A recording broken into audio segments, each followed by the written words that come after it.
All right, welcome everyone. I think we'll get Bien, started. bienvenue tout le monde. Nous allons commencer alors que les gens continuent de nous retrouver.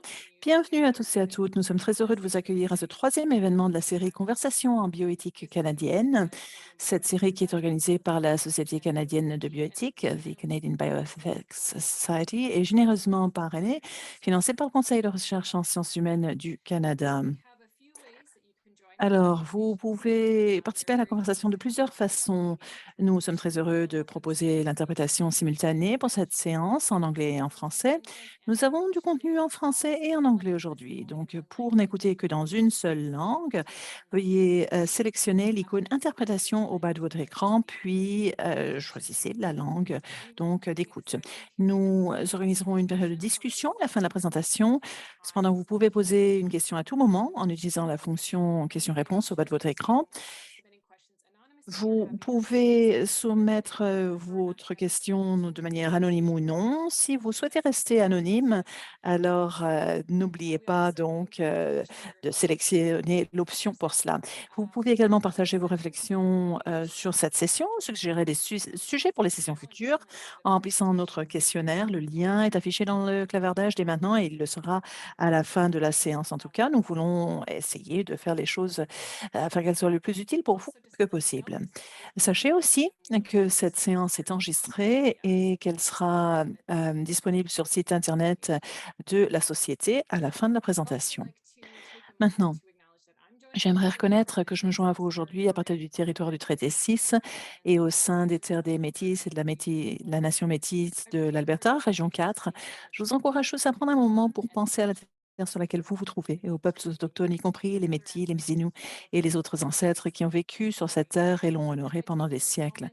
En prenant ces moments de réflexion, j'espère que vous en profiterez pour vous engager à lutter contre les injustices du passé et contre le racisme et l'oppression systémique qui perdurent à l'encontre des premiers peuples de ce que nous appelons aujourd'hui l'Amérique du Nord. Alors, 2 mots sur la Société canadienne de bioéthique avant de continuer. Nous sommes un forum interdisciplinaire permettant de discuter de sujets importants en matière de bioéthique au Canada. Vous pouvez vous joindre à nous si ça vous intéresse. Notre série a été lancée ce printemps car le ministère avait demandé une consultation avec les membres de la SCB et d'autres. Étant donné que nous n'avions donc pas de congrès à ce moment, il nous reste un autre épisode en novembre sur la bioéthique et le racisme. Ce sera aligné donc sur la semaine du 7 au 11 novembre, semaine thématique en éthique de la santé. Donc, si vous souhaitez participer ou participer autrement à la semaine, rendez-vous sur notre site web. Je tiens aussi à mentionner que nous allons organiser un atelier et forum communautaire en mai de l'année prochaine. Ce sera en ligne. C'est l'occasion pour nous d'avoir donc un meilleur engagement, de nous connecter. Donc, l'appel à résumer est ouvert dès maintenant. Donc, n'hésitez pas à nous soumettre une proposition, un résumé pour cet événement-là. Et pour plus d'informations, de renseignements, visitez donc notre site web. L'un des avantages de cette série de conversations est qu'elle nous permet de mettre en avant nos organisations de soutien et de les remercier pour leur soutien continu. L'organisme de soutien que nous mettons en avant aujourd'hui, c'est l'École de santé publique de l'Université de Montréal. Alors maintenant, nous avons une petite vidéo que Charles Dubras a réalisée pour nous en dire plus.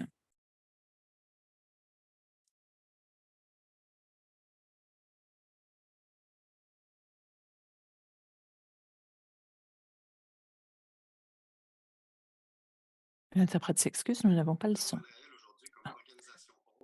À l'occasion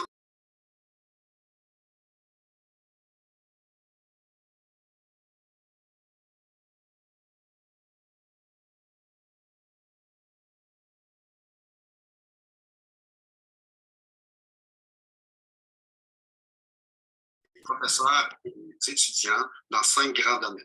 L'épidémiologie, la statistique, la prévention des maladies et la promotion de la santé mondiale et la politique. Bioethics as we understand it is this truly interdisciplinary field of study and practice which aims to better L'interprète understand s'excuse, le son est vraiment exécrable. Très difficile à entendre.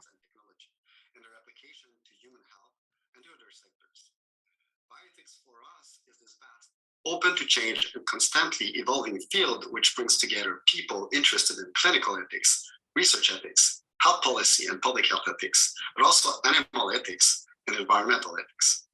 Nos programmes de formation regroupent des professeurs réguliers avec des intérêts de recherche diversifiés, des professeurs adjoints de clinique, des professeurs associés, des chargés de cours d'expérience.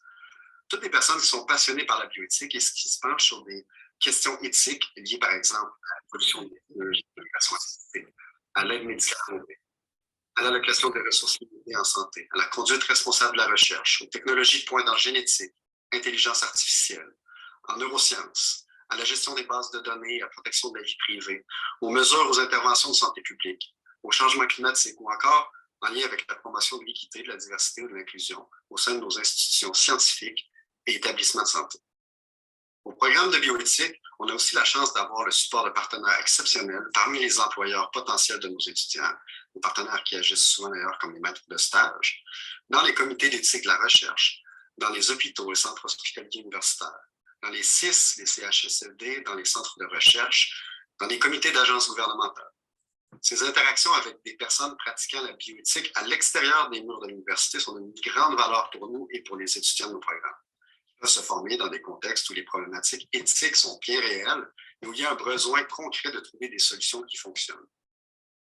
Another of the great aspects of our programs is the diversity of the students who join us and who make our programs so dynamic and productive. We are fortunate to welcome a mix of people who have training in law, philosophy, sociology, anthropology, nurses, physicians, psychologists, people who also train in biology and other natural sciences, who come to work with us, some because they've experienced concrete ethical issues in their respective workplaces, others who are concerned about the development of science and technology, and who want to reflect with us on the impact of these technologies on their loved ones and on society in general. Our bioethics programs train researchers, some who will have academic careers, but also other healthcare professionals, healthcare administrators, and public policy analysts who come to learn with us about ethics and then return to their workplaces with the tools to find practical solutions to complex ethical dilemmas and problems.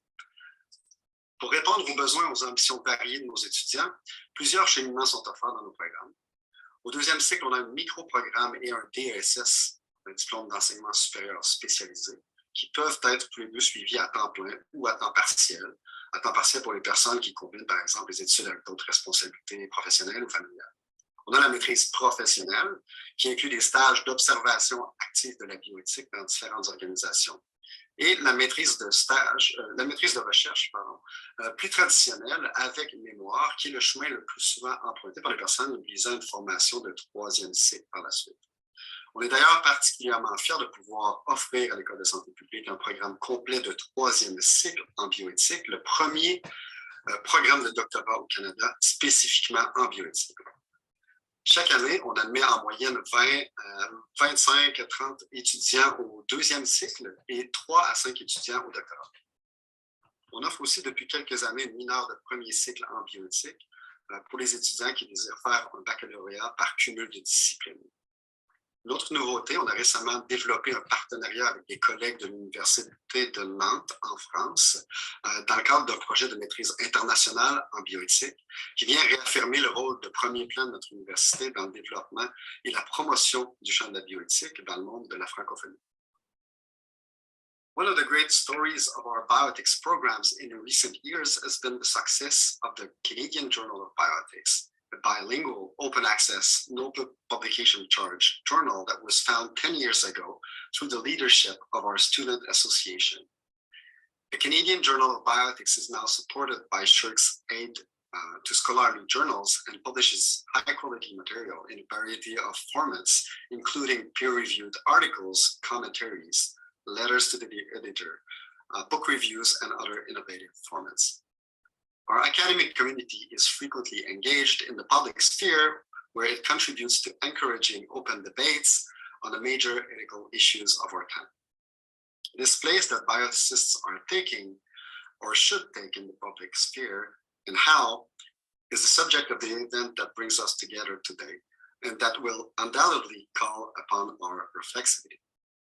I would like to congratulate the Canadian Bioethics Society for addressing this important theme and conclude by warmly thanking them for offering us this great opportunity to showcase our bioethics programs. Je vous souhaite à toutes et à tous une très enrichissante et stimulante conversation sur la bioéthique canadienne.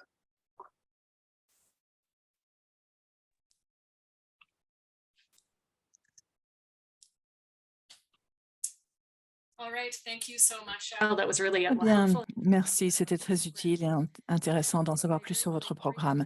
Maintenant, j'ai le grand honneur de vous présenter donc la modératrice et le conférencier de notre session d'aujourd'hui. Notre modératrice, Kirsty Simpson, est professeure agrégée, ancienne directrice du département de bioéthique de la faculté de médecine de Dalhousie. Elle est la coordinatrice de l'équipe de collaboration en matière d'éthique du département qui fournit un soutien éthique à la santé de Nouvelle-Écosse.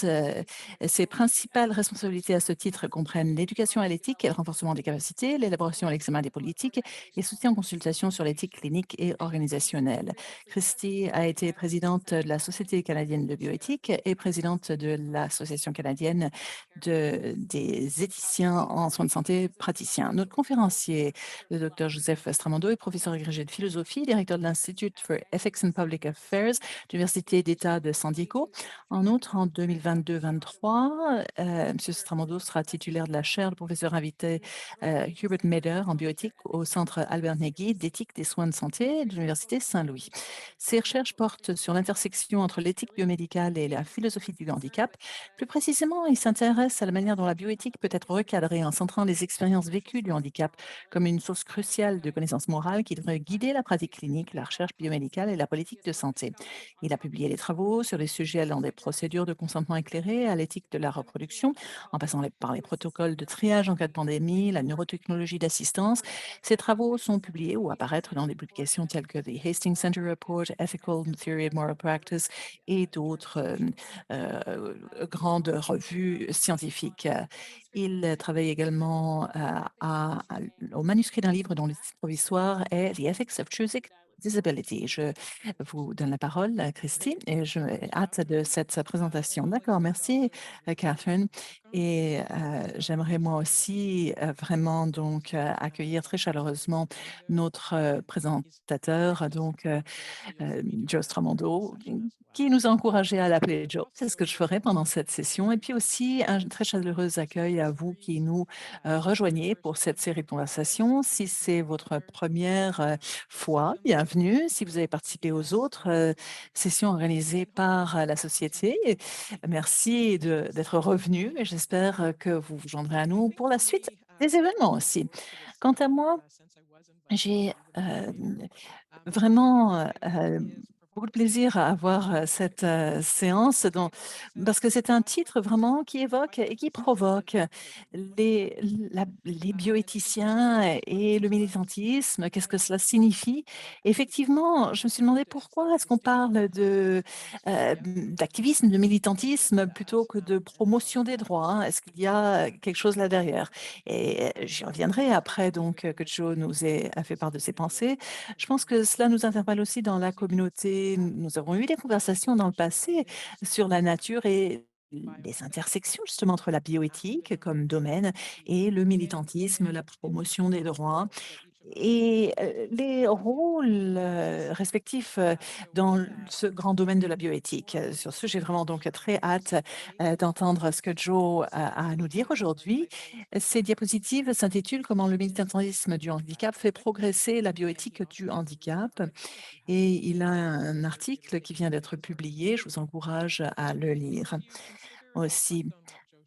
Alors que vous réfléchissez à ce que Joe nous dit, je m'intéresse à savoir ce que vous pensez justement de ces arguments, comment il assemble militantisme et bioéthique, comment tout cela s'imbrique. Ce sera formidable d'avoir cette conversation ensemble. Et nous pouvons aussi avoir une discussion sur la bioéthique, les bioéthiciens et le militantisme de manière plus générale. Alors certes, nous parlons aujourd'hui donc de handicap, de bioéthique éthique et de militantisme du handicap, mais comment est-ce que cela s'applique en dehors de ces domaines? Quelle est l'intersection peut-être plutôt? Dans quelle mesure ça nous encourage à réfléchir, quel que soit notre parcours, pour en arriver à aujourd'hui? Sur ce, je vous donne la parole, Joe, et j'ai hâte de vos commentaires. Merci beaucoup pour cette introduction si généreuse. J'aimerais moi aussi reconnaître que je vous parle de San Diego, territoire occupé Comiae.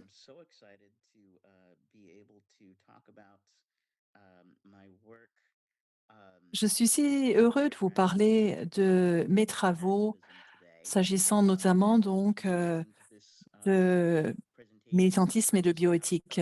Comme on vient de le dire, cette présentation est issue d'un article qui est paru récemment dans une revue scientifique, Ethical Theory. Donc, si vous souhaitez avoir un peu plus de détails sur cette présentation, lisez donc mon article. Je n'aurai pas le temps aujourd'hui, malheureusement, d'entrer dans le détail de tous les arguments et contre-arguments philosophiques. Alors, commençons. En parlant de cette tension entre la bioéthique universitaire et le militantisme.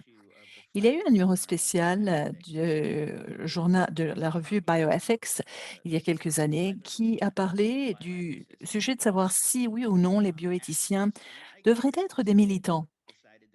Et je me suis dit à l'époque que c'était une question bien intéressante, mais que c'était aussi intéressant de penser aux gens qui ne sont pas bioéthiciens, qui n'ont aucune formation formelle en la matière, et comment eux pourraient tout de même contribuer faire progresser la bioéthique à titre de pratique, enfin, universitaire aussi, érudite.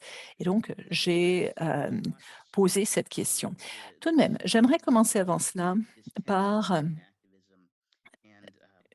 explorer cette tension entre le militantisme et la bioéthique. Une personne que j'admire beaucoup dans le domaine de la bioéthique, Tom Shakespeare semble dire que la bioéthique et le militantisme sont en tension, voire incompatibles au vu de leur méthodologie respective. Et il emprunte au philosophe Jonathan Haidt qui dit, enfin, il examine le rationnel et l'intuitif et distingue deux façons de penser. Pour vous lire cette citation, il décrit le juge qui examine toutes les preuves et les pèse soigneusement avant de se faire une opinion. Le second style de pensée, c'est celui de l'avocat, qui connaît à l'avance la position qu'il souhaite adopter, puis qui sélectionne les preuves à l'appui de ses intuitions. L'argument étant que la plupart des gens, des profanes, pensent plutôt comme des avocats, alors que les bioéthiciens ou les scientifiques en général devraient penser comme des juges, de manière plus objective, sous-peser les preuves. Et il le dit, si de nouvelles preuves ou de nouveaux arguments apparaissent qui sont inconciliables avec une position actuelle mais néanmoins solide, alors je dois changer ma position. Donc, selon Shakespeare, il y a donc pour lui donc cet objectif, ce rationnel, sans lequel on peut examiner donc une question bioéthique controversée. On peut sous-peser les preuves et puis se faire une opinion. Alors que pour lui, donc, le militant part de la conclusion et puis va aller sélectionner les preuves à l'appui. Alors, c'est vrai que c'est une façon un peu traditionnelle de penser à la distinction qui existe entre les scientifiques et les militants. On a depuis des milliers d'années cette tension entre le rationnel et les opinions.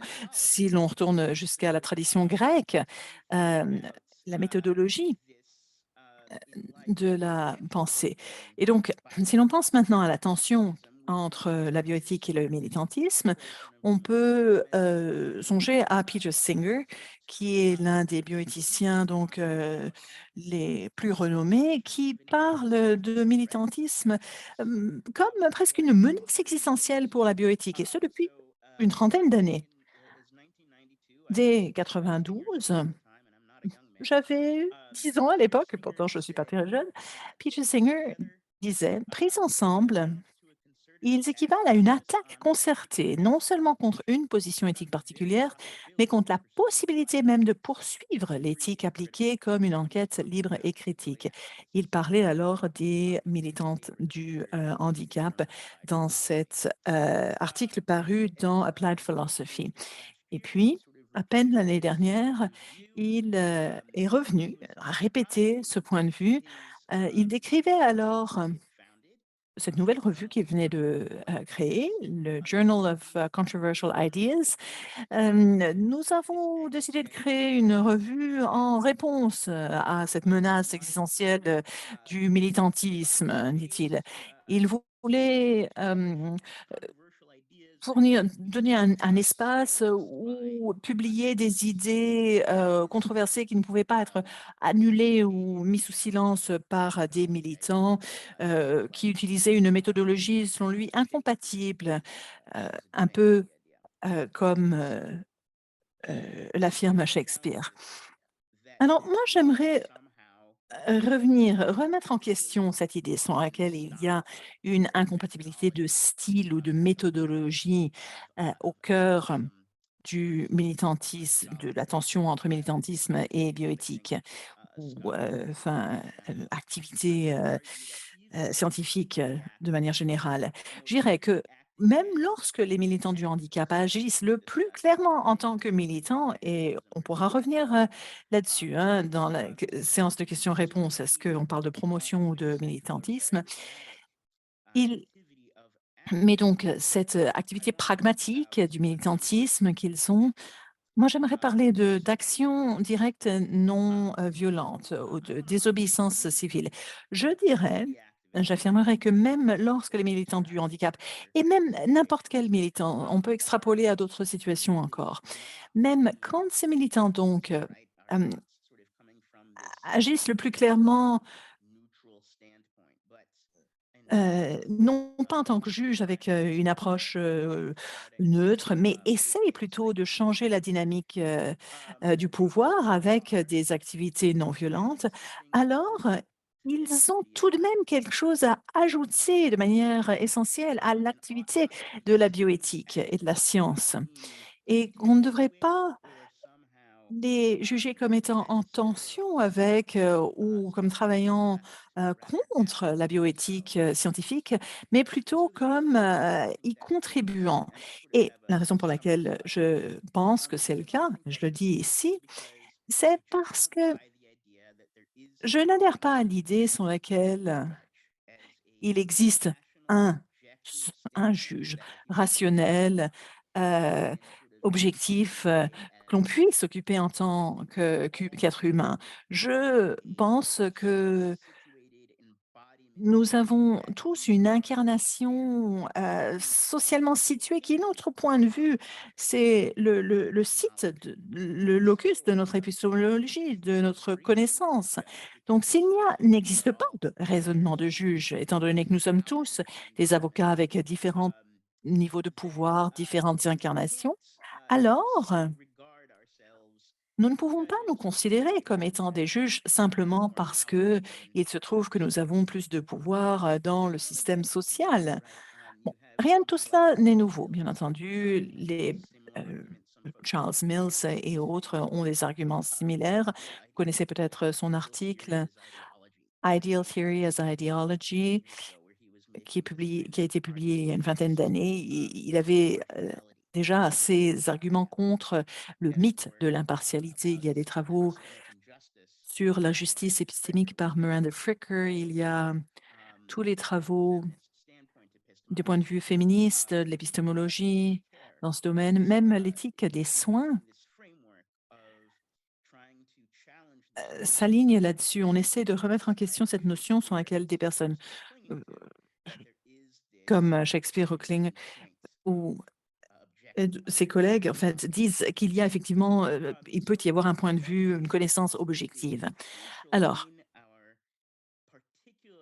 je dirais qu'il y a quelque chose d'essentiel dans le développement de notre point de vue individuel à chacun. Ce sont ces grands récits que nous avons adoptés ou non hein, sur qui sont certaines personnes et ce qu'on peut attendre d'elles. Parce que ces récits qui sont adoptés et rejetés sur la base de la dynamique du pouvoir jouent un rôle pour déterminer les arguments qui nous attirent de manière intuitive ou qui nous semblent acceptables ou non. On parle de notre intuition, notre entre guillemets, comme si nous avions tous la même intuition.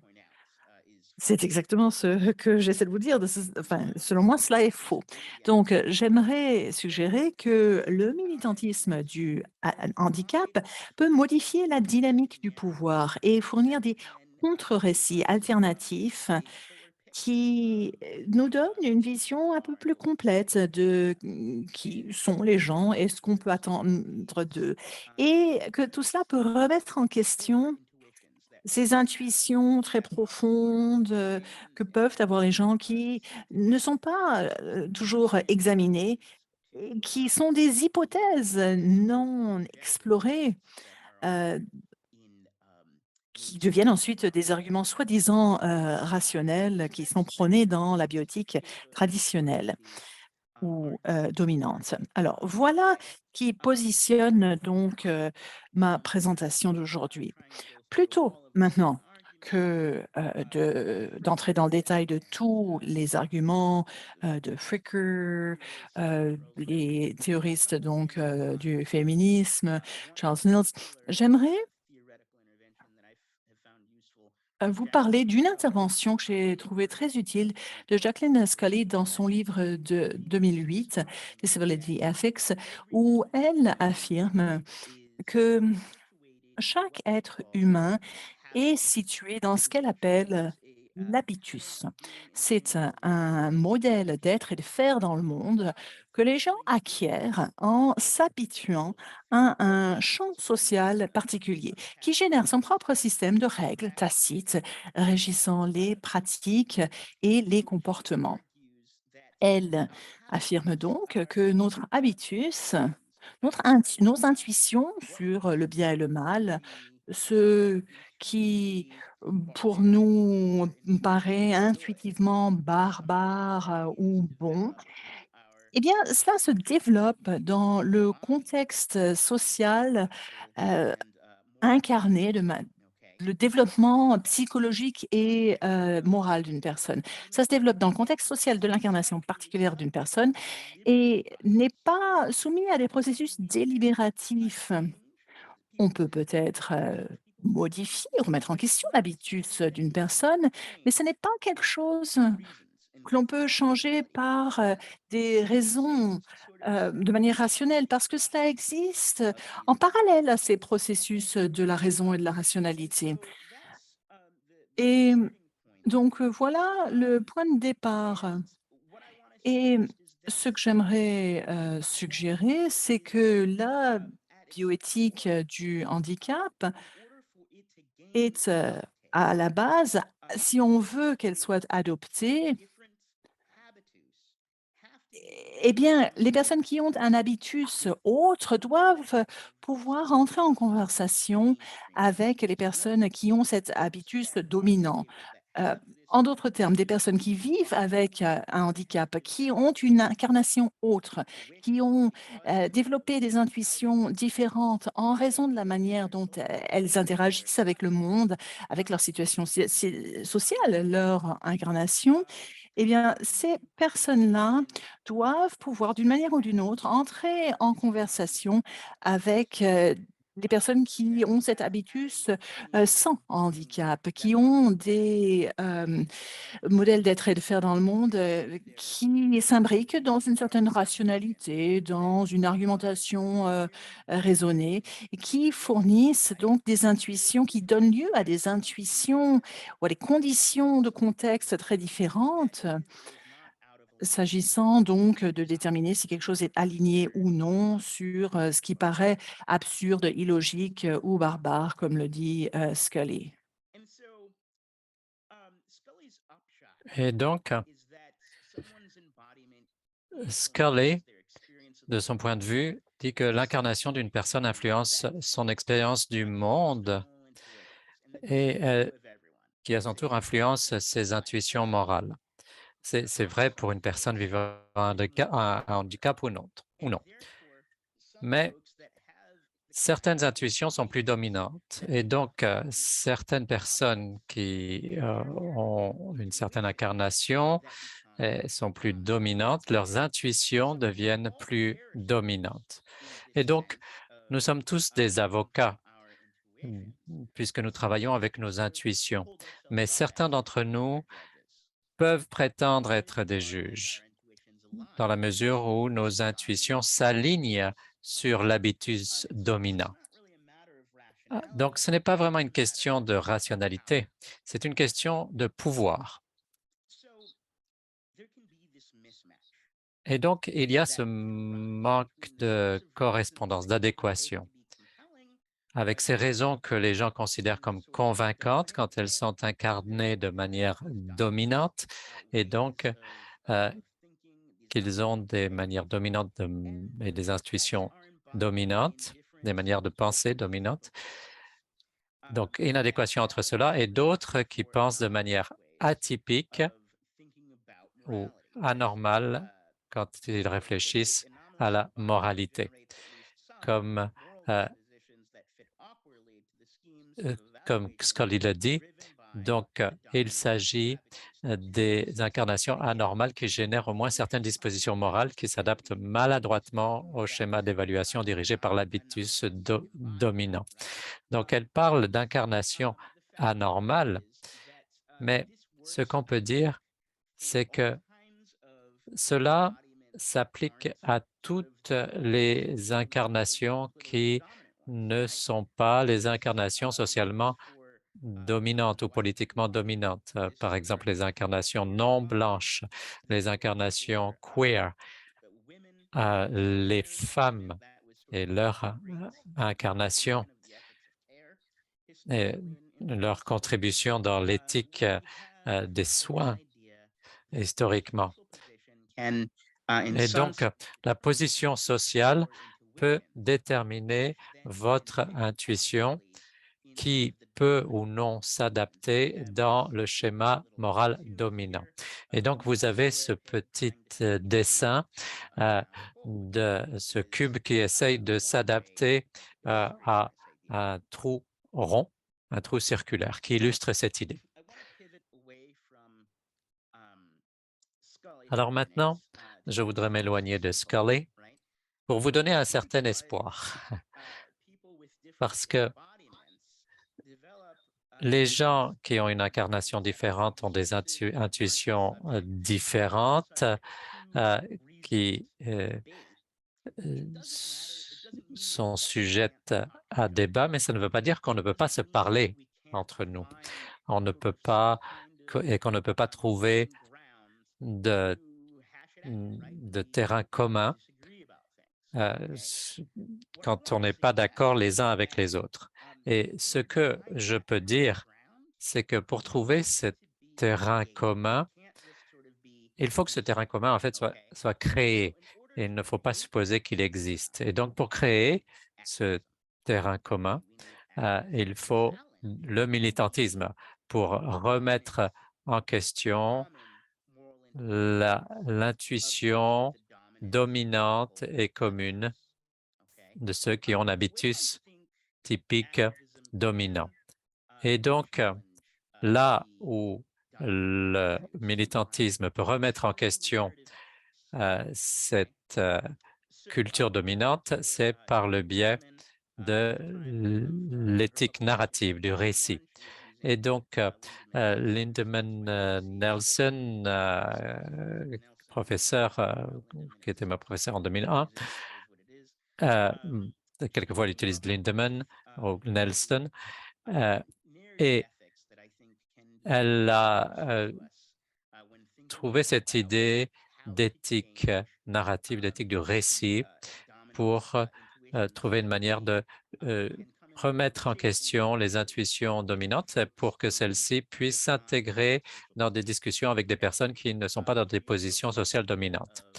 Et elle a trouvé cette idée de récits-maîtres, de grands récits, qui sont des histoires qui traînent dans notre culture et qui servent de résumé, de compréhension socialement partagée et qui consistent en des intrigues classiques et des types de personnages facilement reconnaissables. Et donc, ces grands récits sont essentiels pour que nous puissions fonctionner dans le monde, pour que nous puissions comprendre qui nous sommes, qui sont les autres et comment interagir avec d'autres êtres humains. Ils nous aident à comprendre le monde et la place que nous y occupons en diminuant la charge cognitive lors des inférences que nous faisons sur l'identité des gens et ce qu'on peut attendre d'eux, et en fournissant la matière première pour que chacun puisse raconter sa propre histoire d'une manière que les autres comprennent, que ce soit intelligible. Et donc, pour vous donner des exemples rapides de la manière dont ces grands récits, ces récits-maîtres peuvent servir cette fonction, par exemple, vous avez peut-être un homme blanc hétérosexuel cisgenre qui se présente à une garderie dans un SUV noir, brillant. En fin d'après-midi, il porte une cravate et une veste. Donc, notre grand récit nous dit qu'il est là pour aller chercher son fils ou sa fille à la garderie plutôt que d'aller travailler dans l'équipe de nettoyage du soir de la garderie. Donc, on fait des suppositions, des inférences de ce qu'on peut attendre avec ces grands récits. Et on peut aussi utiliser ces grands récits pour dire aux autres qui nous sommes. Je peux dire que je suis un père, je peux dire que je suis un fan de sport universitaire ou un philosophe ou une personne vivant avec un handicap. Donc, c'est une manière de me construire en utilisant donc ces grands récits. Cependant, ces grands récits ou ces récits maîtres peuvent être problématiques et assez troublants. Parce que c'est vrai qu'ils aident à structurer le champ social de l'habitus dominant, mais ils exercent aussi une influence sur les croyances ou les convictions que l'on trouve convaincantes. Donc, en d'autres termes, si un argument est acceptable, s'il provient d'une personne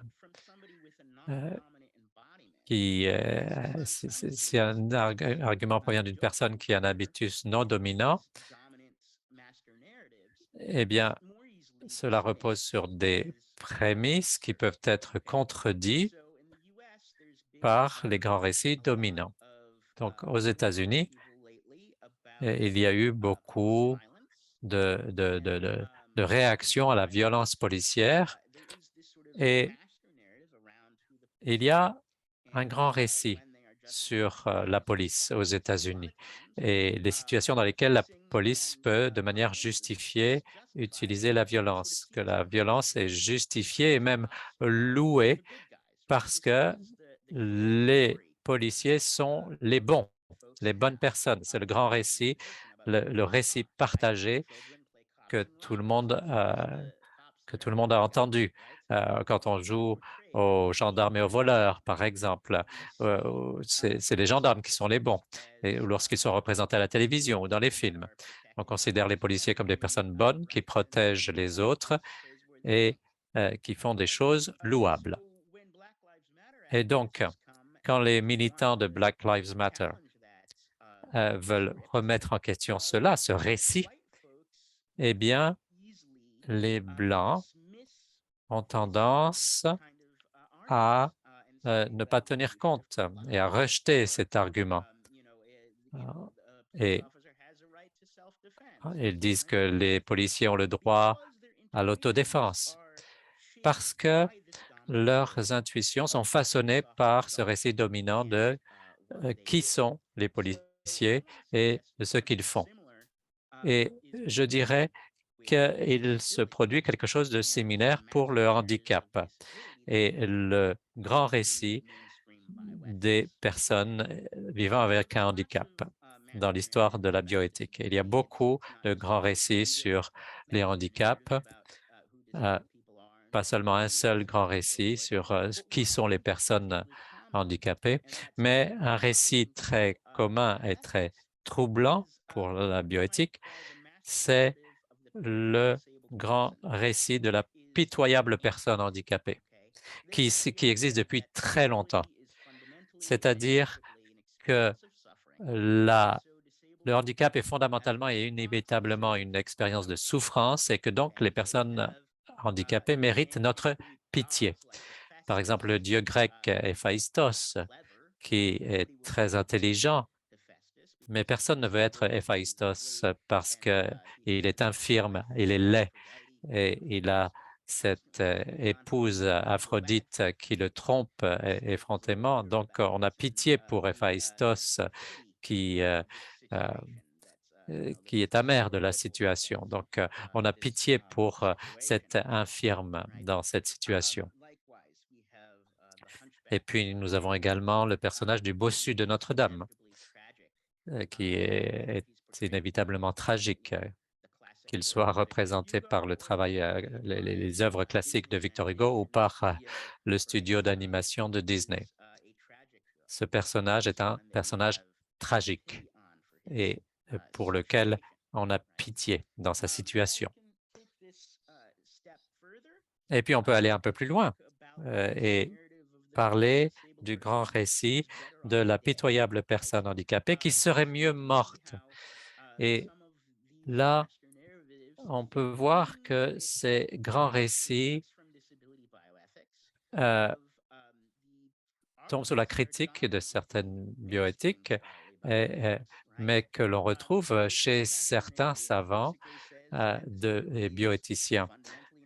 Là, ce grand récit, c'est que le handicap est fondamentalement une expérience de la souffrance qui est si grave que certaines personnes handicapées sont si pitoyables qu'elles seraient mieux mortes. On le voit dans Steinbeck avec Des souris et des hommes, le personnage de Lenny qui fait l'objet d'euthanasie par son ami George, en partie parce qu'il ne s'adapte pas au reste de la société en raison de son handicap intellectuel. Et puis aussi l'exemple de la blessure à la moelle épinière qu'on voit dans certains films comme Million Dollar Baby ou La fille à $1 million. Bienvenue Gattaca et autres qui montrent ces lésions, la moelle épinière, ces personnes comme des personnes dignes de pitié et qui méritent de mourir. Et cela va au-delà de l'argument de l'aide médicale à mourir. Ça touche tous les traits, tous les aspects de la bioéthique. CRISPR, comment utiliser CRISPR? Quelles sont les utilisations qui sont justifiées et les autres non? Et alors, bien sûr, on veut éviter la création de personnes handicapées en utilisant CRISPR. Aux États-Unis, nous avons eu l'élimination de la décision Roe contre Wade.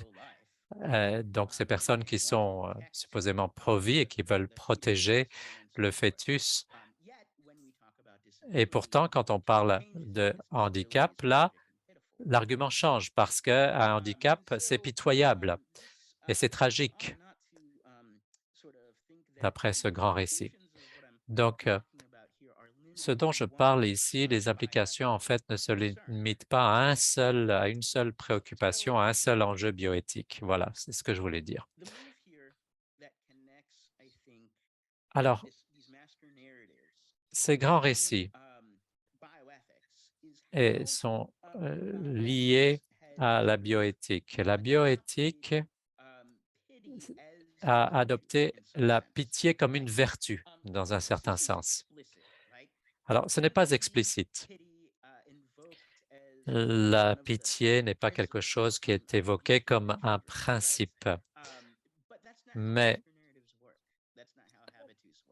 c'est comme ça que les grands récits, que les habitus fonctionnent. Ils ne sont jamais explicites, ce ne sont jamais des prémices explicites. Ils fonctionnent comme une partie de conditions de fond qui déterminent quel type de raisons sont considérées comme raisonnables. et acceptable.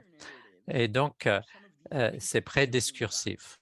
Et les grands récits constituent donc certains des éléments de base du sens, les affirmations et les affirmations qui vont à l'encontre sont rendues presque insignifiantes. Donc, est-ce que vous avez, par exemple, Rosemary Thompson qui a écrit ce très bon article. Ah, j'ai oublié le nom du journal. Mais en tout cas, l'argument pour conserver le handicap, c'était le titre, de considérer le handicap comme une ressource sociale qu'on ne devrait pas chercher à éliminer par le biais de certaines pratiques ou technologies. Parce que si on le faisait, on perdrait quelque chose de crucial, d'important dans le monde. Et ça, c'est quelque chose qui est considéré comme absurde par la plupart des gens, parce qu'ils n'ont pas remis en question cette hypothèse contextuelle que le handicap est pitoyable et donc mérite la mort. Pourquoi est-ce qu'on devrait avoir des gens comme Quasimodo, disons? Et Lindemann nous offre une manière de remettre en question ces grands récits. Mais sa méthodologie pour le faire ne se fait pas par le biais d'un débat raisonnable, rationnel, pas par le biais de conférences ou de publications d'articles. Bon, ça c'est une mauvaise nouvelle pour moi, mais c'est une bonne nouvelle cependant parce que il y a une manière de se retrouver tous au même niveau, d'avoir des conversations qui peuvent s'aligner à des intuitions. Linden dit que ce qu'il faut, c'est des contre-récits qui déracinent les grands récits dans le tissu d'histoire, qui constituent une identité oppressive en les remplaçant par des histoires qui dépeignent la personne comme moralement digne. Donc, elle ne parle pas de militantisme. Quand on parle de contre-récit, c'est vrai qu'on a tendance à penser au militantisme quand on pense contre-récit, quand il s'agit de proposer des récits alternatifs de ce qu'est une personne. Et par exemple, Scully, dans son livre, parle de manière de trouver un terrain d'entente, un mémoire, utiliser un mémoire. Les gens qui sont intéressés par les mémoires, il y a des mémoires comme Gollum Girl de Rivaler, si vous êtes intéressé. Et puis, un autre qui a été reconnu, c'est Judy Heumann, qui est l'autrice qui a également un documentaire de Netflix. Son livre s'appelle Being Human et son objectif est de proposer un contre-récit. Et puis, nous avons Alice Wong, Year of the Tiger. Bon, plus récemment, ce sont des livres américains. Je suis un peu biaisé, mais je suis sûr qu'il y a aussi des Canadiens qui ont des mémoires, qui travaillent sur ce sujet, sur ces contre-récits. Et je voudrais dire que le militantisme du handicap et le militantisme en général peut être un mode de récit alternatif, de contre-récit. Et ces contre-récits fournissent un récit alternatif de ce qu'est un groupe opprimé et de ce à quoi il ressemble, d'une manière qui modifie la dynamique du pouvoir pour qu'il soit adopté. Et donc, on peut prendre un exemple. On voit aux États-Unis l'action directe non violente dans le mouvement des droits civils. Martin Luther King, et les manifestations, la désobéissance civile. Alors, Martin Luther King a fait mentir les politiques brutales et injustes des lois Jim Crow.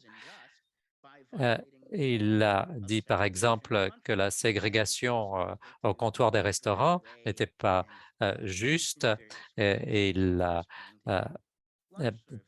grâce à des militants qui travaillaient de manière calme. Et donc, le travail de cette action directe non violente avait à voir avec les récits concernant les lois, les politiques injustes elles-mêmes.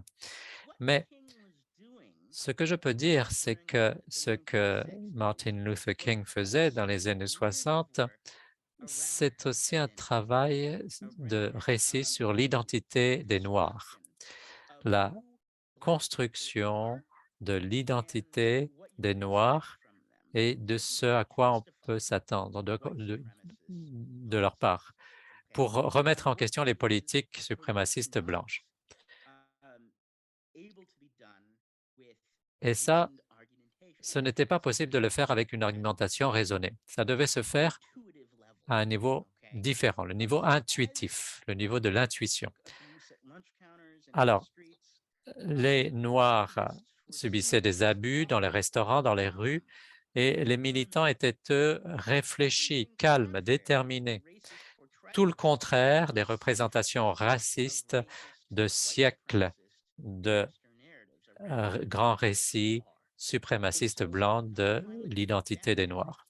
Et donc, l'action directe de Martin Luther King avait trait aux politiques concrètes de la ségrégation, mais aussi a obligé le monde à remarquer à quel point la suprématie blanche avait trait à la politique, oui, mais se trompait complètement sur l'identité des Noirs et comment sont les Noirs.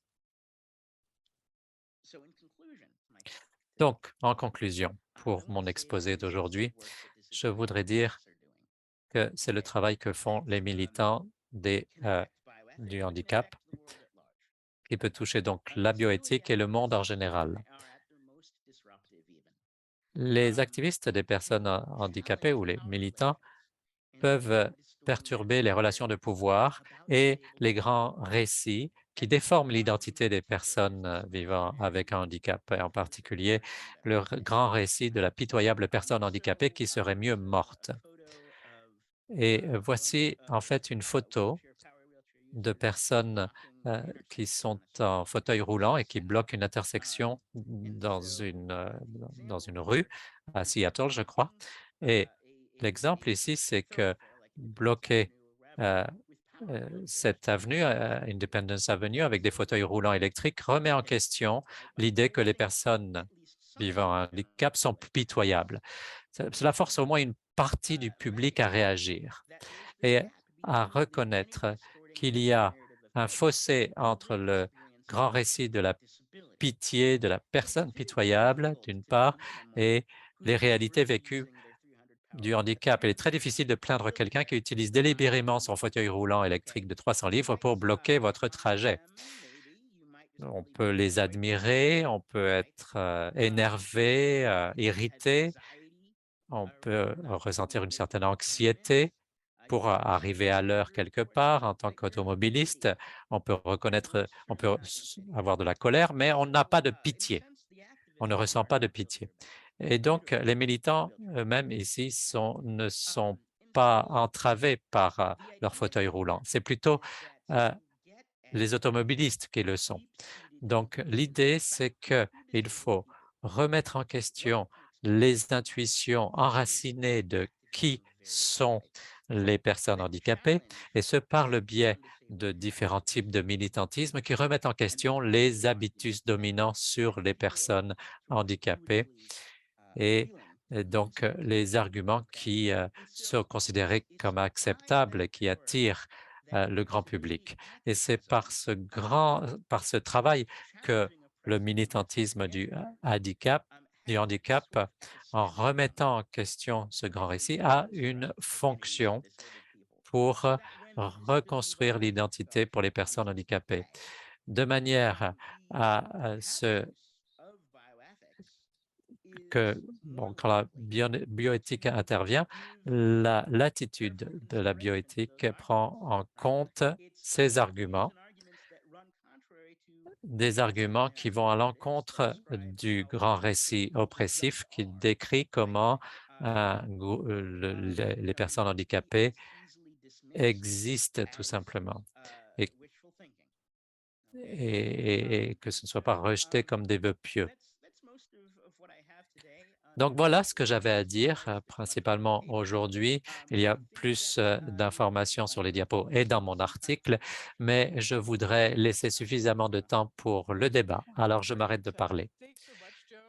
Eh bien, merci beaucoup, Joe. J'apprécie beaucoup la manière dont vous avez parlé des différentes facettes pour arriver à cette question inversée, c'est-à-dire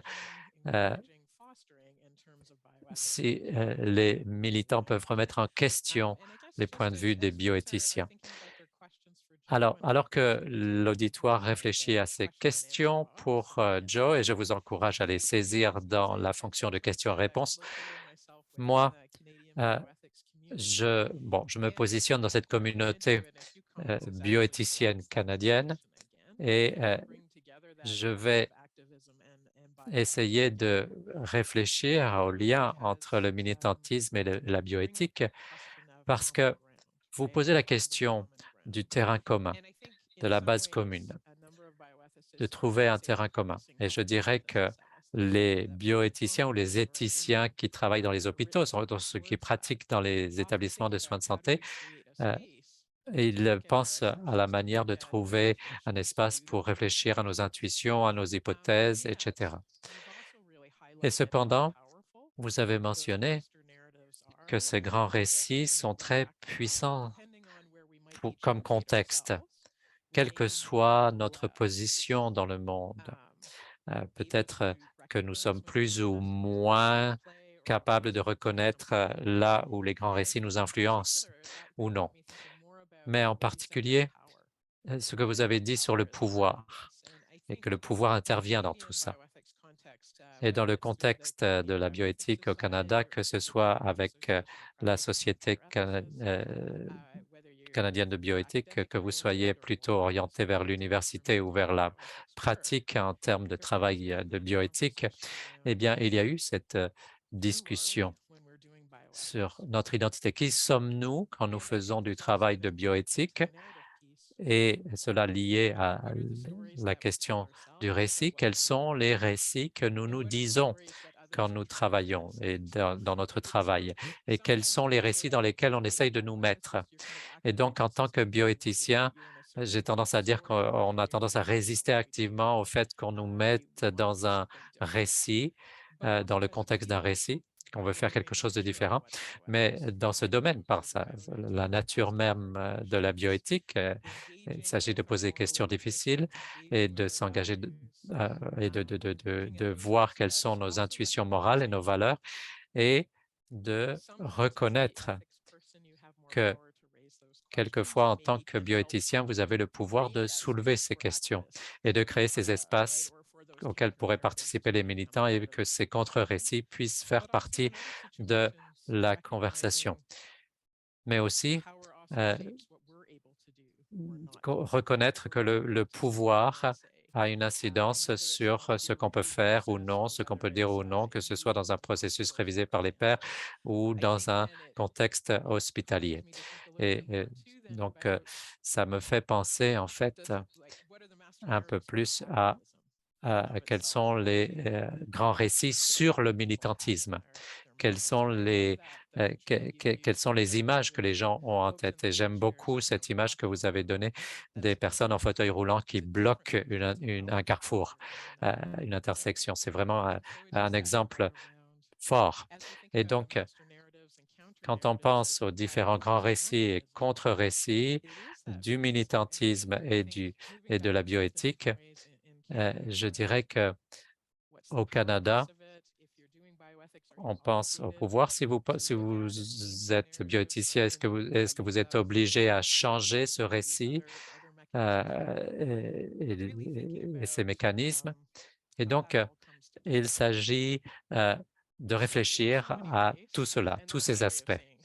En tout cas, c'est ma manière de vous dire, Joe, que je vous remercie pour vos commentaires et pour vos questions, parce que la question a été inversée, vous l'avez inversée. Ça me permet bien de réfléchir au handicap dans la bioéthique, mais aussi cette question plus large, qu'est-ce que nous faisons quand nous faisons de la bioéthique? Et est-ce que faire de la bioéthique, ça signifie est-ce que ça signifie que nous sommes des militants, que nous créons des espaces pour arriver à un terrain commun, une base commune? Et quelle est notre relation avec les militants qui ne s'identifient pas comme des bioéthiciens? Voilà. Donc, beaucoup de volets dans cette discussion. Donc, merci beaucoup pour cela.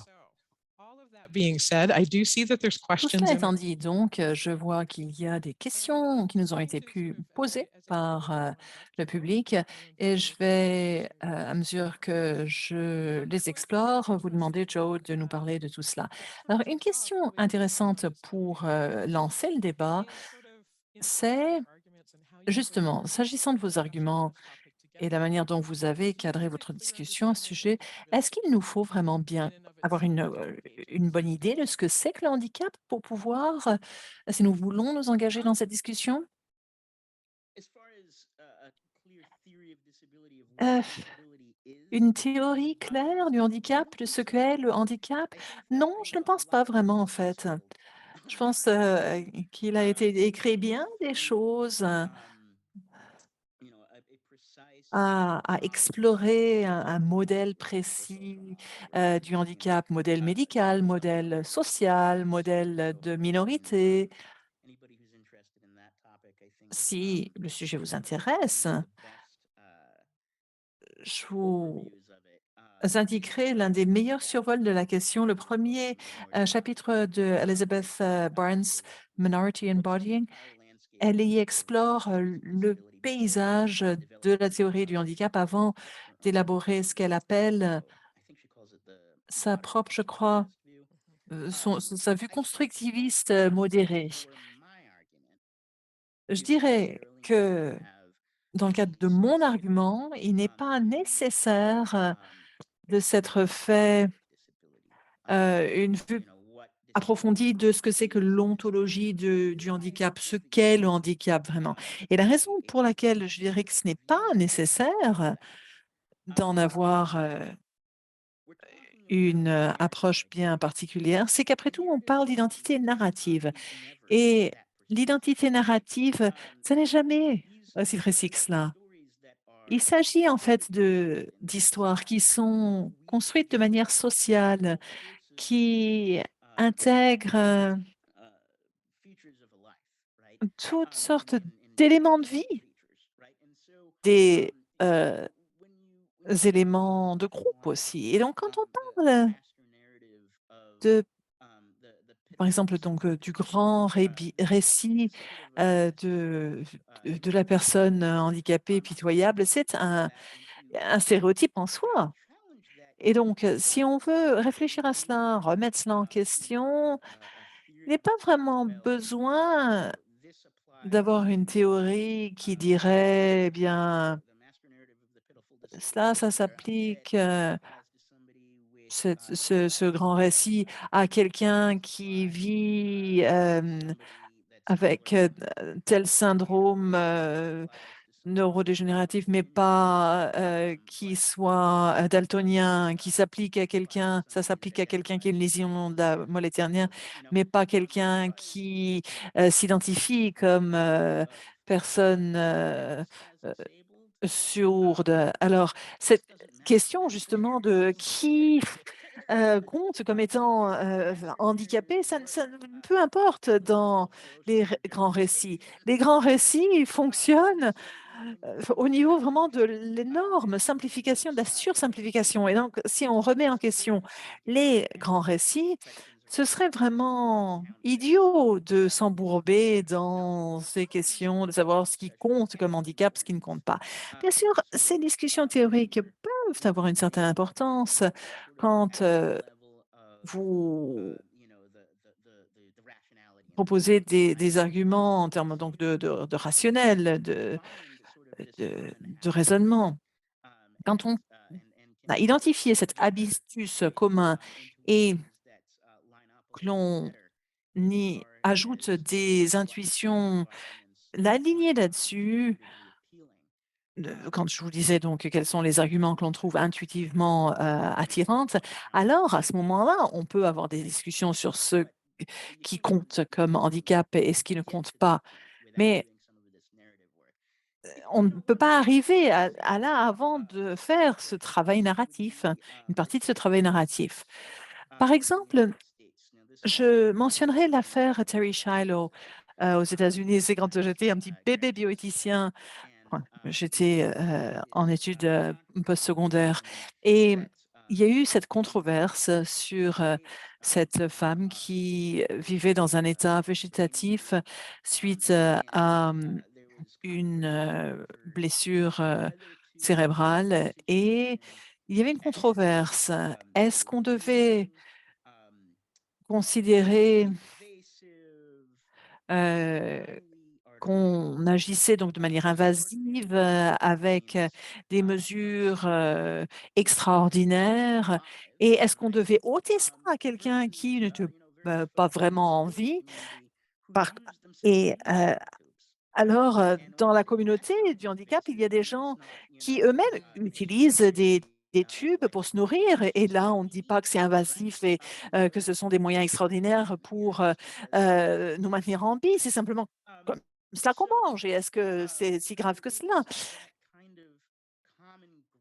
Donc, à l'époque, il n'y avait pas de terrain commun pour dire qui étaient les personnes vivant avec handicap, ce à quoi on pouvait s'attendre d'eux. Il y avait donc ces deux points de vue bien distincts, donc des bioéthiciens et puis des militants. Et donc, la question de savoir si Terry Schiavo devait ou non être considéré comme une personne vivant un handicap, tout cela était au fond vraiment inutile parce qu'il y avait des gens qui disaient que d'être intubé pour se nourrir, c'était quelque chose de tragique. Et puis, les militants du handicap allaient bien entendu rejeter cela de prime abord. Est-ce que je réponds à votre question? Oui, tout à fait. Et je regarde les autres questions qui ont été posées et vous revenez justement sur certaines autres questions.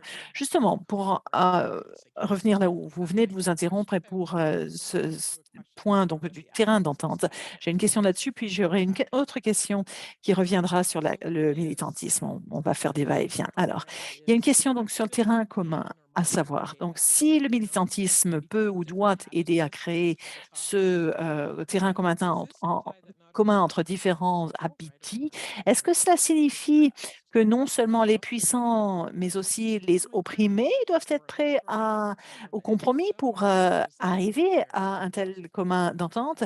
Et si c'est le cas, est-ce que c'est juste, équitable pour les opprimés? Bon, écoutez, je ne pense pas qu'un terrain commun, ce soit forcément un terrain juste, égal et d'entente. Si on devait trouver un terrain du milieu, alors effectivement, ça voudrait dire que les participants au mouvement Black Lives Matter devraient simplement tolérer un certain niveau de suprémacisme blanc. Ça aussi, c'est ridicule. Donc, je dirais peut-être qu'il faudrait chercher à dénicher les aspects négatifs donc de ces grands récits dominants à tout jamais et les éliminer, et les remplacer, pardon, par un contre-récit qui, lui, offrirait le terrain d'entente commun, mais pas forcément médian, en quelque sorte. Donc voilà ce que je dirais. euh, Justement, effectivement, c'est un mythe que de dire qu'il y a un point de vue neutre, moyen.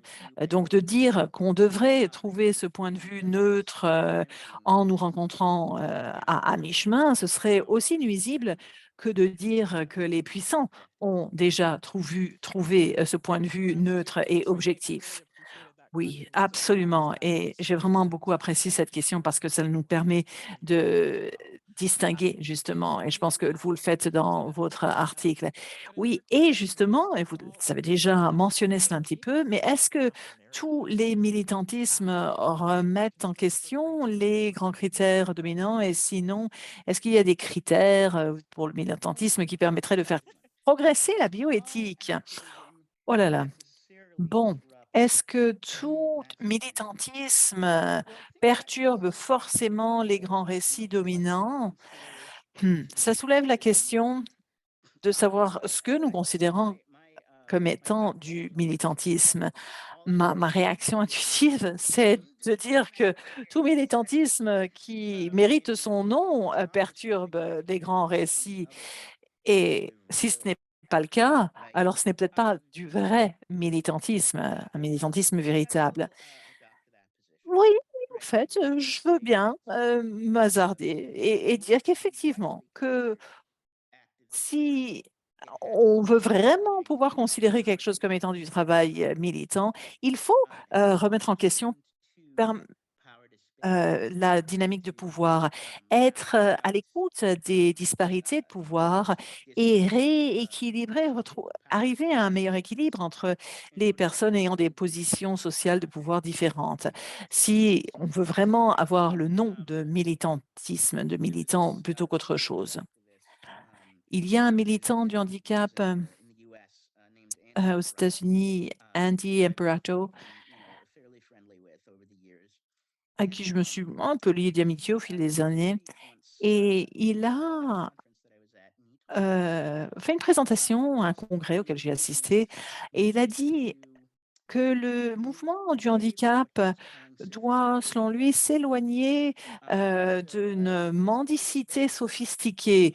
Euh, pour lui, mendier de manière sophistiquée, c'est créer ses petites PowerPoint, se présenter au bureau de votre député pour donner toutes les raisons pour lesquelles on devrait avoir de meilleurs choix en termes de soins de longue durée, moins d'institutionnalisation, une protection plus forte des droits civils, une législation sur le travail. Et il appelait ça une mendicité sophistiquée parce que cela ne remettait pas en question la dynamique de pouvoir.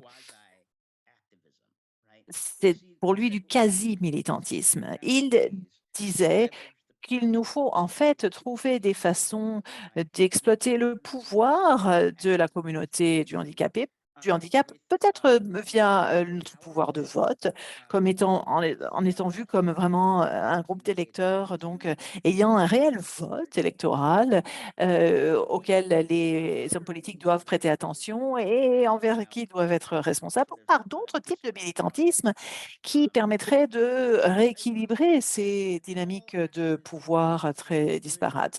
Et donc, je dirais qu'effectivement, tout militantisme digne de ce nom, oui, remet en question les dynamiques de pouvoir. Et quand vous le faites d'une manière ou d'une autre, eh bien, effectivement, vous remettez en question ces grands récits qui racontent l'histoire selon laquelle les personnes marginalisées n'ont pas et ne devraient pas avoir de pouvoir. Oh, d'accord. Et effectivement, c'est plein de sens tout cela. On explore tout cela ensemble et on voit où s'en où cheminent vos pensées. D'accord. Et sur ce, si on peut revenir à une question concernant le rôle du bioéthicien dans ces espaces-là, la question a trait au militantisme du handicap. Donc, on peut se demander si cela peut être attaqué à la fois par les grands récits traditionnels et les personnes vivant avec un handicap dont les besoins ne s'alignent pas forcément sur cette idéologie-là. On peut se retrouver coincé entre ces deux ces grands récits-là. Est-ce que vous pouvez explorer cela avec moi? Oui.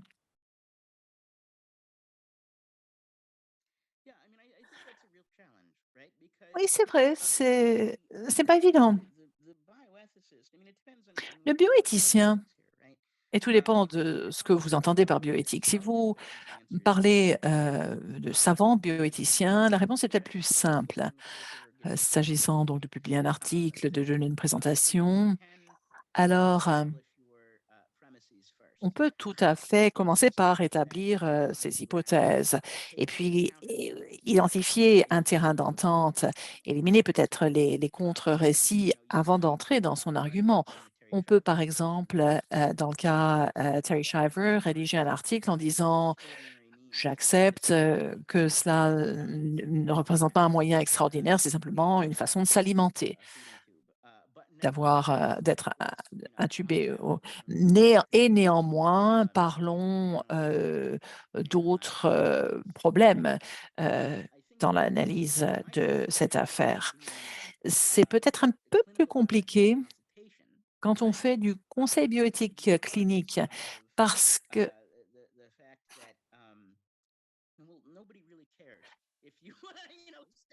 personne ne se soucie, en fait, de savoir si vous avez posé vos hypothèses de base quand vous faites du conseil.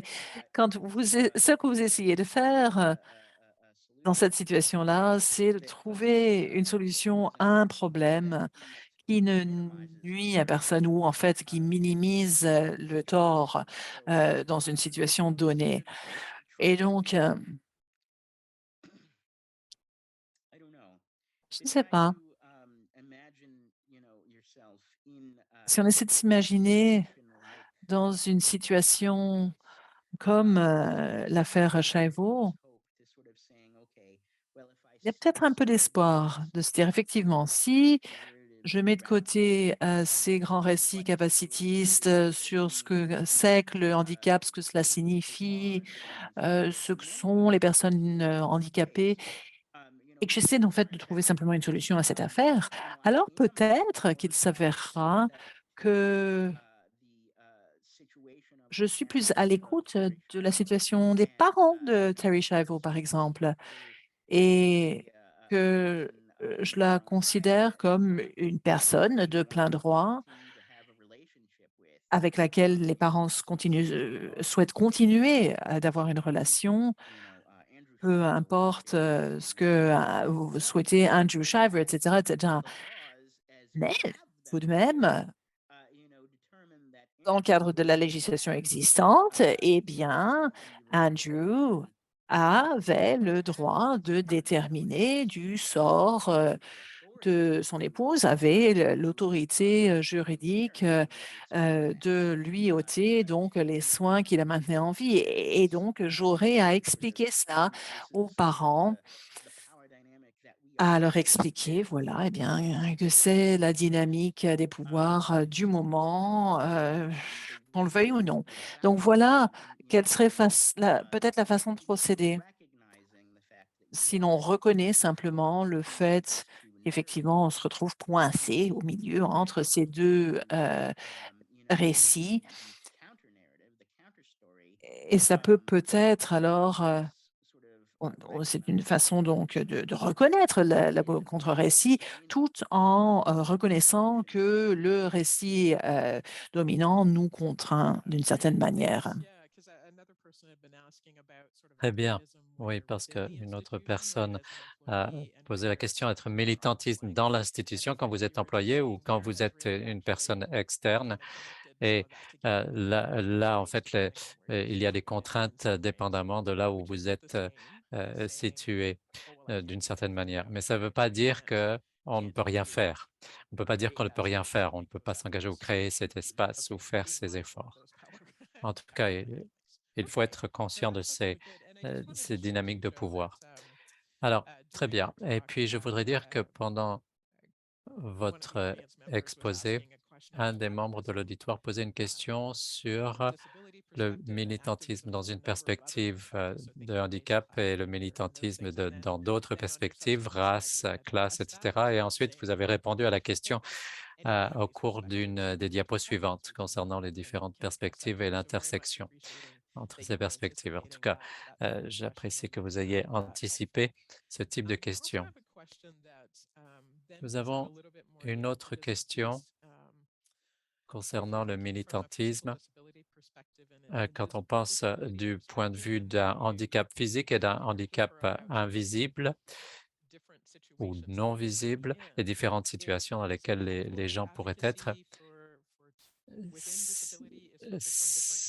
est-ce que c'est utile qu'il y ait des défenses de droits centrées sur différents groupes de personnes handicapées ou est-ce qu'il faudrait penser au handicap en général? Est-ce qu'on peut voir une différence entre physique et autre que physique? Dans l'article, euh, j'aborde la question en disant qu'il peut y avoir différents risques en fonction de différentes personnes vivant un handicap quand il s'agit de se lancer dans du militantisme. Parce que si vous avez quelqu'un comme moi, par exemple, je suis blanc, je suis cisgenre, hétérosexuel, je suis de classe moyenne, j'ai un handicap très visible, etc.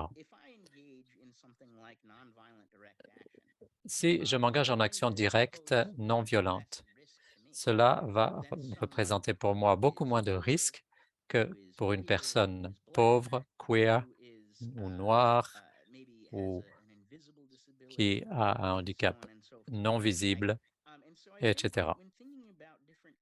Donc, quand on pense à différents types de personnes vivant un handicap et de différents handicaps et à l'intersectionnalité, il y a la question qui se pose. Qui peut devenir un militant? Qui peut avoir accès à ce type de travail de militant? Et j'aimerais dire deux choses à cet égard. Action directe non violente, pour moi, c'est le cas principal que j'utilise pour mon argument. Je voulais voir si les militants du handicap avaient quelque chose à contribuer à la bioéthique dans son ensemble quand ils étaient les plus militants, quand ils étaient les moins rationnels en quelque sorte, et quand ils étaient dans la rue et qu'ils causaient des désordres dans la rue, par exemple. Ça ne veut pas dire qu'il n'y a pas d'autres formes de militantisme qui peuvent faire ce travail de changer les grands récits.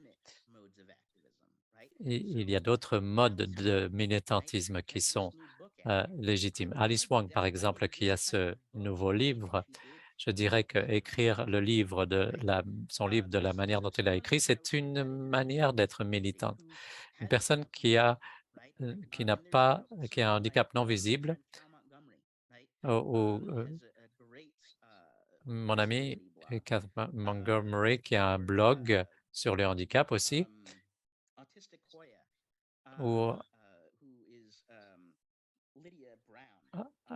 Lydia Brown également, qui a un blog qui est très lu. Elles sont des militantes. Il y a donc différents modes de militantisme qui sont disponibles à différentes personnes, mais cela ne veut pas dire qu'un mode de militantisme qui n'est pas accessible à tout le monde n'est pas un bon mode de militantisme. Quelqu'un qui a un handicap intellectuel ne sera peut-être pas en mesure d'avoir un blog ou d'écrire un mémoire et sera peut-être plus utile ou se sentira plus utile sur une ligne de piquetage ou dans la rue. Et donc, je dirais qu'il est important de prendre en compte et d'envisager différents types de militantisme, différents modes de militantisme disponibles pour les uns et pour les autres, et de comprendre et d'accepter qu'il n'y a pas qu'une seule manière de faire du militantisme. Je ne sais pas si ça répond à votre question. Oui, je crois effectivement que c'est une bonne réponse à votre question. Et je reconnais qu'il y a d'autres questions qui arrivent. Ça veut dire que les gens sont vraiment mobilisés, intéressés par ce dont vous parlez, Joe. Mais je reconnais aussi qu'il ne nous reste que quelques minutes. Et donc, nous allons vous envoyer les questions auxquelles on n'a pas pu répondre à Joe. Et excusez les gens qui ont posé des questions auxquelles on n'a pas encore répondu. Je leur présente mes excuses, mais nous n'avons plus de temps. Je voudrais remercier Joe pour son exposé et pour son article, pour toute la réflexion qu'il a faite pour se préparer. Et ça a été vraiment bien de pouvoir vous parler et de parler aussi à nos membres par le biais de cette conversation. Alors, merci de nous avoir donné grande matière à réflexion sur le militantisme et sur ce que cela signifie pour la bioéthique comme domaine. Alors, merci à tous ceux qui ont participé aujourd'hui. Très contente de vous avoir vu Et puis, nous avons une autre conversation qui s'en viendra plus tard. Je vais donner la parole à ma collègue Cathy de la Société pour conclure. Alors, merci beaucoup à Joe et à Christy. Merci à Joe de nous avoir fait part de vos réflexions. J'ai appris beaucoup de choses. J'ai appris que je ne pouvais pas taper correctement dans la fonction questions-réponses. En tout cas, j'espère qu'il y aura d'autres occasions de le faire. Merci à tous de vous être joints à nous et s'il vous plaît, remplissez le sondage sur cette séance et pour nous proposer d'autres sujets pour l'avenir et nous aurons une autre séance en novembre sur la bioéthique et le racisme. Je vous souhaite une très bonne fin de journée. Merci. Merci à tous. Merci aux organisateurs et à l'auditoire. Merci.